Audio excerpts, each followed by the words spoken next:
ఈ ప్రపంచంలో మనం అనుభవించే ప్రతి కష్టం, ప్రతి బాధ, ప్రతి వేదన, ప్రతి అనారోగ్యం తాత్కాలికమైనవి.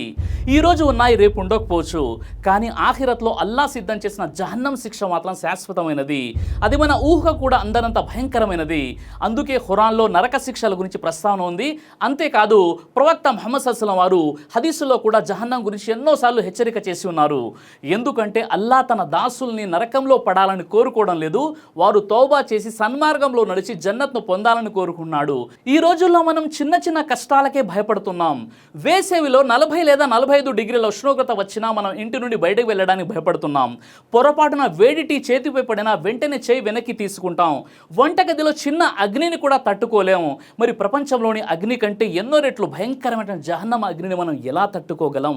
అందుకే ఈరోజు మనం జహన్నం గురించి తెలుసుకోవడం కేవలం భయపడడానికి కాదు, మన జీవితాన్ని మార్చుకోవడానికి, పాపాలను వదిలేయడానికి, అల్లా వైపు తిరిగి రావడానికి.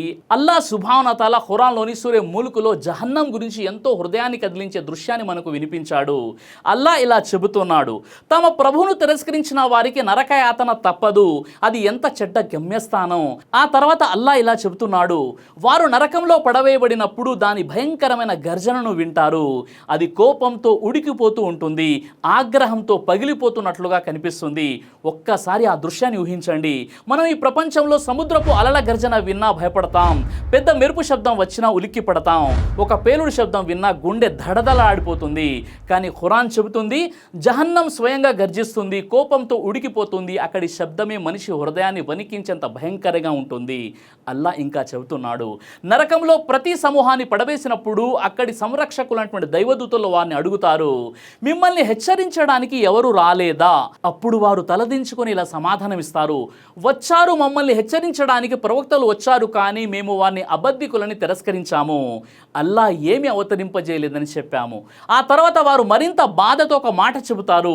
ఆ మాట ఖురాన్లో చదివినప్పుడు ప్రతి మోమిన్ హృదయం కదలాలి. వారు అంటారు, మేము విని ఉండి ఉంటే లేదా బుద్ధితో ఆలోచించి ఉండి ఉంటే ఈరోజు నరకవాసుల్లో ఉండేవాళ్ళం కాదు. సోదరులారా గమనించండి, వారు మాకు ఎవరు చెప్పలేదు అని అనడం లేదు, మాకు నిజం తెలియలేదు అని అనడం లేదు, మేము వినలేదు, మేము ఆలోచించలేదు అని ఒప్పుకుంటున్నారు. ఈరోజు మన దగ్గర ఖురాన్ ఉంది, ప్రవక్త ముహమ్మద్ సల్లల్లాహు అలైహి వసల్లం వారి సున్నత్ ఉంది, ఉలమాల బోధనలు ఉన్నాయి, ఇస్లామిక్ జ్ఞానం అందుబాటులో ఉంది. అయినప్పటికీ మనం వాటిని నిర్లక్ష్యం చేస్తే రేపు ఆ కారణం చెప్పుకునే అవకాశం ఉండదు. ఇదే సూరా ముల్క్లోని అల్లా ఒక శుభవార్త కూడా ఇస్తున్నాడు. ఎవరు తమ ప్రభువును చూడకుండానే ఆయనకు భయపడతారో వారికి క్షమాపణ మరియు గొప్ప ప్రతిఫలం ఉంది. సూర్య అల్ ముల్క్ సూరా నంబర్ 67 ఆయత నంబర్ 12. ఇదే తఖ్వా. ఎవరు చూడని చోట కూడా పాపాన్ని వదిలేయడం, అవకాశం ఉన్న హరామును దూరం పెట్టడం, అల్లా కోసం తన కోరికలను అదుపు చేసుకోవడం, అలాంటి వారి కోసం అల్లా క్షమాపణను గొప్ప ప్రతిఫలాన్ని సిద్ధం చేశాడు. అల్లా సుబ్హానహు వ తఆలా ఖురాన్లోని సూర్య అల్ కహఫ్ సూరా నంబర్ 18 ఆయత 29లో ఇలా చెప్తున్నాడు, నిశ్చయంగా మేము దుర్మార్గుల కొరకు నరకాగ్ని సిద్ధం చేసి ఉంచాము. అలాగే సూర్య అన్ నిసా ఆయత నంబర్ 56లో అల్లా మరింత భయంకరమైన విషయాన్ని చెప్తున్నాడు, ఎవరు మా ఆయతులను తిరస్కరించారో వారిని మేము నరకాగ్నిలో పడవేస్తాము. వారి చర్మాలు కాలిపోయినా ప్రతిసారి వారు శిక్షను పూర్తిగా అనుభవించేందుకు కొత్త చర్మాలను కల్పిస్తాము. ఎందుకు కొత్త చర్మాలు? ఎందుకంటే మన శరీరంలో నొప్పిని ఎక్కువగా అనుభవించే భాగం చర్మమే కాబట్టి. ఒక చిన్న కాలిన గాయం కూడా మనకు ఎంత బాధ కలిగిస్తుందో మనందరికీ తెలుసు. కానీ జహన్నంలో చర్మం పూర్తిగా కాలిపోయిన తర్వాత కూడా శిక్ష ఆగదు, మళ్ళీ కొత్త చర్మం ఇవ్వబడుతుంది, మళ్ళీ అదే శిక్ష కొనసాగుతుంది. ఇది చదివిన తర్వాత కూడా మన హృదయం మారకపోతే ఇంకేమి మనల్ని మార్చగలదు? ప్రవక్త ముహమ్మద్ సల్లల్లాహు అలైహి వసల్లం వారు జహన్నం అగ్ని గురించి ఒక అద్భుతమైనటువంటి విషయం చెప్పారు. మీరు ఈ ప్రపంచంలో ఉపయోగించే అగ్ని జహన్నం అగ్నిలోని 70 భాగాల్లో ఒక భాగం మాత్రమే. సహబాలు ఆశ్చర్యపోయి అడిగారు, ఓ అల్లా యొక్క ప్రవక్త, ఈ లోకంలోని అగ్నే శిక్షకు చాలదా? అప్పుడు ప్రవక్త వారు ఇలా సమాధానం ఇచ్చారు, లేదు, జహన్నం అగ్ని దీనికంటే 69 రెట్లు ఎక్కువ వేడిగా ఉంటుంది. ఆ ప్రతి భాగం కూడా ఈ లోక అగ్నిలాగే తీవ్రంగా ఉంటుంది. సహీ అల్ బుఖారీ హదీస్ నంబర్ 3265, సహీ ముస్లిం హదీస్ నంబర్ 2843. ఒక్కసారి ఆలోచించండి సోదరులారా, మన చేతికి చిన్న అగ్గిపుల్ల తగిలినా వెంటనే వెనక్కి తీసుకుంటాం. గ్యాస్ స్టవ్ మంట దగ్గర కూడా ఎక్కువసేపు ఉండలేం.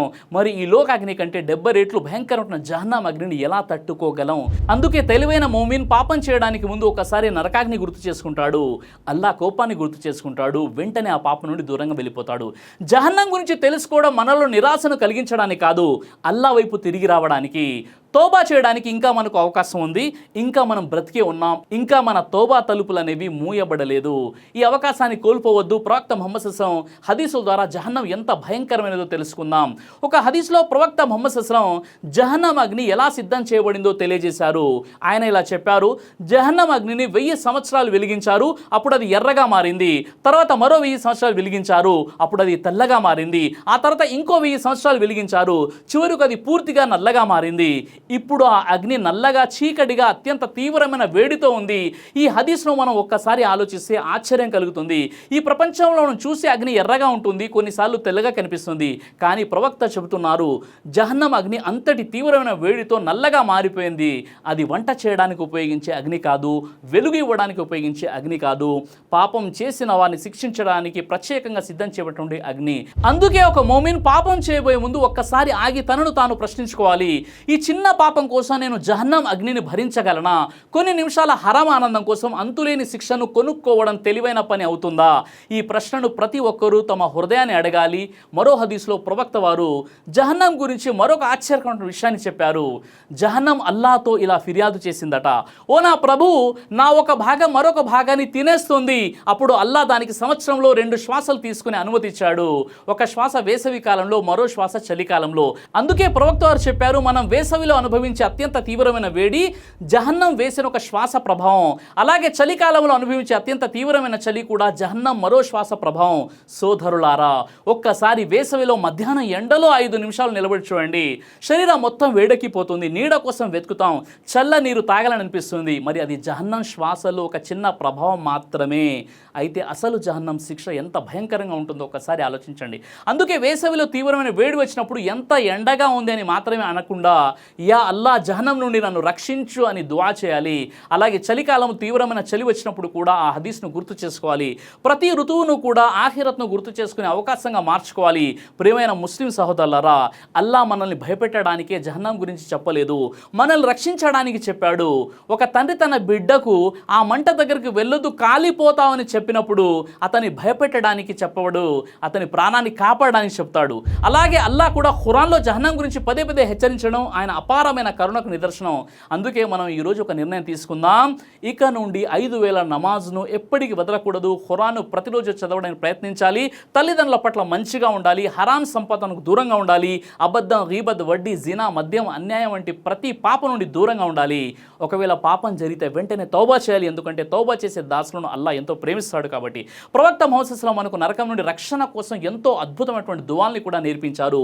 ఖురాన్లోని సూరే బఖరా నంబర్ 2 ఆయత్ నంబర్ 201లో, రబ్బనా ఆతినా ఫిద్దునియా హసనతం వఫీల్ ఆఖిరతి హసనతం వఖీనా అదాబన్నార్. ఓ ప్రభు, మాకు ఈ లోకంలో మేలు ప్రసాదించు, పరలోకంలో కూడా మేలు ప్రసాదించు, నరక శిక్ష నుండి మమ్మల్ని రక్షించు. ఈ దువాను మనం తరచుగా చదవాలి. అలాగే ఒక చిన్న దువా కూడా ఉంది, ఓ అల్లా నన్ను నరకాగ్ని నుండి రక్షించు. ఈ చిన్న దువా అంటే అల్లాహుమ్మ అజిర్ని మినన్నార్. ఈ దువా ఎక్కువగా చేయాలి. ప్రవక్త ముహమ్మద్ సల్లల్లాహు వారు నమాజ్ చివరిలో తరచుగా ఇలా దువా చేసేవారు, ఓ అల్లా, నేను జహన్నం శిక్ష నుండి, సమాధి శిక్ష నుండి, జీవితం మరియు మరణం యొక్క పరీక్షల నుండి, దజ్జాల్ ఫిత్నాల నుండి నీ సన్ను కోరుతున్నాను. ప్రవక్త ముహమ్మద్ సల్లల్లాహు స్వయంగా ఈ దువాలను ఎక్కువగా చేసేవారు. అంటే మనం ఎంత ఎక్కువగా చేయాలో ఒకసారి ఆలోచించండి. ప్రియమైన సోదర సోదరులారా, మనలో ఎవరికి రేపు జీవితం ఉంటుందో హామీ లేదు. ఈరోజు మనకు తౌబా చేసే అవకాశం ఉంది, ఈరోజు మనకు నమాజ్ చేసే అవకాశం ఉంది, ఈరోజు మనకు ఖురాన్ చదివే అవకాశం ఉంది. కానీ మరణం వచ్చిన తర్వాత ఏ అవకాశం ఉండదు. అప్పుడు అల్లా నన్ను మళ్ళీ ప్రపంచానికి పంపు, నేను మంచి పనులు చేస్తానని కోరినా ప్రయోజనం ఉండదు. అందుకే ఈ రోజు నుంచే మన జీవితాన్ని మార్చుకోవాలి. గుర్తుంచుకోండి, జహన్నం శిక్ష నిజమైనది, జన్నత్ కూడా నిజమైనది, మరణం నిజమైనది, ఖియామత్ నిజమైనది. మనం అందరం ఒకరోజు అల్లా ముందు నిలబడబోతున్నాం. ఆ రోజు మన సంపద, మన హోదా, మన పేరు, మన బంధువులు మనకు ఉపయోగపడరు. అల్లా ముందు ఉపయోగపడేది ఈమాన్, తఖ్వా మరియు మంచి పనులు మాత్రమే. అందుకే మన జీవిత లక్ష్యం ఒక్కటే కావాలి, అల్లాను సంతోషపరచడం, ఆయన ఆజ్ఞలు పాటించడం, ఆయన నిషేధించిన వాటికి దూరంగా ఉండడం. ఎందుకంటే కొన్ని సంవత్సరాల ఈ ప్రపంచం జీవితం ముగిసిపోతుంది, కానీ ఆఖిరత్ జీవితం శాశ్వతం. ఓ అల్లా, మా పాపాలన్నిటినీ క్షమించు, మా హృదయాలను నీ విధేయతపై స్థిరంగా ఉంచు, మాకు నిజమైన తౌబా చేసే తౌఫీక్ని ప్రసాదించు, మమ్మల్ని జహన్నం అగ్ని నుండి రక్షించు, సమాధి శిక్ష నుండి రక్షించు, ఖియామత్ రోజు అవమానం నుండి రక్షించు, మాకు నీ క్షమాపణను ప్రసాదించు, మమ్మల్ని జన్నతుల్ ఫిర్దౌస్లో ప్రవేశింపజేయి, మా తల్లిదండ్రులను, మా కుటుంబాలను, మొత్తం ఉమ్మత్ను క్షమించు, నీ అపారమైన కరుణతో కప్పివేయి. ఆమీన్ యా రబ్బుల్ ఆలమీన్. దైవ ప్రవక్త ముహమ్మద్ సల్లల్లాహు అలైహి వసల్లం గారు తెలియజేశారు, కడుపుకు సంబంధించిన అన్ని రకాల వ్యాధులకు అద్భుతమైన ఔషధం తలిబిన. ఇది దైవ ప్రవక్త వారి సున్నత్, మంచి ఆహారం, ఇమ్యూనిటీ బూస్టర్. ఇందులో షిఫా ఉంది. ఇది మంచి ఔషధంగా కూడా పనిచేస్తుంది. కాబట్టి పిల్లలు అయినా పెద్దలు అయినా ఎవరైనా దీనిని ఉపయోగించవచ్చు. ఇందులో ఎలాంటి సైడ్ ఎఫెక్ట్ లేదు. ఖురాన్లో దైవం తెలియజేశాడు, తేనెలో మీకు స్వస్థత ఉంది. కాబట్టి స్వచ్ఛమైనటువంటి ఫారెస్ట్ హనీ కోసం మీరు సంప్రదించండి. అలాగే పురుషుల స్టామినా కోసం తయారు చేయబడినటువంటి హల్వా, ఇది అన్ని రకాల లైంగిక సమస్యలను దూరం చేసి వీర్య కణాల ఉత్పత్తికి సహాయపడుతుంది. మీ దాంపత్య జీవితాన్ని మరింత సంతోషకరంగా, ఆత్మవిశ్వాసంతో నింపడంలో సహాయపడుతుంది. మరో విషయం, ఇక డయాబెటీస్తో కేవలం మేనేజ్ చేస్తూ బ్రతకాల్సిన అవసరం లేదు. డయా కంట్రోల్ సప్లిమెంట్ కేవలం బ్లడ్ షుగర్ను తాత్కాలికంగా తగ్గించడం కాదు, డయాబెటీస్ అసలు కారణంపై పనిచేస్తుంది. అలాగే మన శరీరాన్ని నిశ్శబ్దంగా నాశనం చేసే ప్రమాదాల్లో కొలెస్ట్రాల్ ఒకటి. చెడు కొలెస్ట్రాల్, గుండె సమస్యలు మీ దగ్గరకు రాకుండా ఈ లిపిడ్ కంట్రోల్ అద్భుతంగా పనిచేస్తుంది. ఇందులో ఎలాంటి సైడ్ ఎఫెక్ట్స్ లేవు. ఇది కంప్లీట్గా హెర్బల్ ప్రొడక్ట్స్. కాబట్టి స్క్రీన్ పై కనిపిస్తున్నటువంటి నంబర్కి ఫోన్ చేసి ఆర్డర్ చేసుకోవచ్చు. కొరియర్ ఫెసిలిటీ కూడా అందుబాటులో ఉంది.